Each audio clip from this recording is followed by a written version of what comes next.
Mi nombre es Belinda Tello y en este video analizaré la película El baile de los 41, enfocándome en la relación entre sexualidad, normas sociales y control en el porfiriato. Cuando pensamos en el porfiriato, normalmente pensamos en progreso, en orden, en modernidad, en una élite que quería parecer europea. Pero pocas veces nos preguntamos qué tan moderna era realmente esa modernidad, porque el baile de los 41 no solo nos muestra lo que se veía, nos obliga a mirar lo que tenía que ocultarse para que esa imagen existiera. Una sociedad que no solo buscaba verse moderna, sino que también controlaba los cuerpos de quienes podían existir dentro de esa modernidad, y que además castigaba todo aquello que no encajara. En ese sentido, se establecían reglas muy claras sobre cómo debía comportarse una persona para ser aceptada. Por ejemplo, se esperaba que los hombres fueran masculinos, que se casaran, que formaran una familia y que representaran estabilidad y autoridad. Y cualquier persona que rompiera con ese modelo era vista como un problema o incluso una amenaza. Y es justamente aquí donde esta idea se vuelve más clara, porque no se trataba solo de comportamientos individuales, sino de lo que esos comportamientos significaban dentro de la sociedad.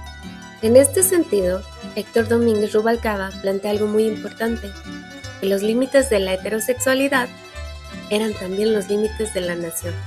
Es decir, no bastaba con ser parte de la sociedad, también había que comportarse de cierta manera para ser reconocido como parte de ella.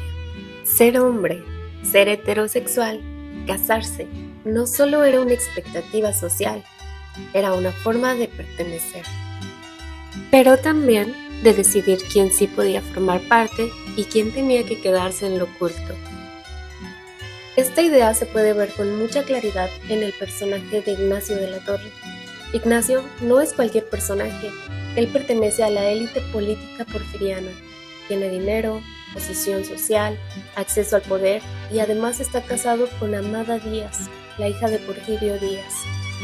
En apariencia, Ignacio cumple con todo lo que la sociedad espera de un hombre respetable. Tiene apellido, tiene prestigio, tiene matrimonio y forma parte del círculo más cercano al poder. Pero justamente ahí está la contradicción. Porque la película nos muestra que cumplir con la apariencia no significa vivir con libertad. Ignacio puede estar dentro del poder, pero no puede mostrarse completamente como es. Su matrimonio funciona como una especie de fachada social. Hacia afuera, él representa al hombre correcto, esposo, político, miembro de la élite. Pero hacia adentro, en su vida privada, vive una sexualidad que no encaja con el modelo aceptado. Entonces, Ignacio vive dividido entre dos mundos. El mundo público, donde debe obedecer las reglas del orden porfiriano, y el mundo privado, donde intenta construir un espacio para su deseo y su identidad. Lo interesante es que la película no lo presenta solo como un hombre escondiendo su secreto, sino como alguien atrapado dentro de una sociedad que le exige representar una masculinidad específica. Por eso, el problema no es solamente que Ignacio tenga una doble vida. El problema es que la doble vida revela que la modernidad porfiriana era profundamente contradictoria. Podía aceptar la elegancia, el lujo y la influencia europea, pero no aceptaba una forma distinta de ser hombre. En ese sentido, Ignacio muestra que el poder no necesariamente libera. A veces el poder también obliga a sostener una imagen, y mientras más cerca se está del poder, más fuerte puede ser la presión por aparentar. Por eso, su personaje es tan importante, porque demuestra que el control de la sexualidad no solo se aplicaba a los sectores pobres o marginados, sino también a la élite. La diferencia es que la élite tenía más recursos para ocultar, protegerse o negociar el escándalo. Ignacio no representa solamente una historia individual, representa una tensión más grande, la tensión entre el deseo personal y el orden social, entre lo que una persona es y lo que la nación espera que sea. Y cuando esa vida privada deja de estar oculta, el problema deja de ser íntimo y se convierte en un problema político. Porque lo que se castiga no es únicamente el deseo, sino la amenaza de que ese deseo se haga visible. Y es ahí precisamente, cuando esa vida privada deja de ser oculta, aparece el castigo. La redada del baile de los 41 no fue simplemente una intervención policial, fue una forma de control.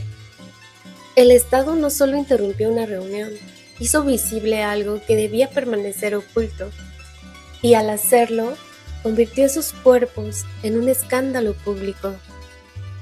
El problema no fue solo que los detuvieran, sino cómo fueron expuestos.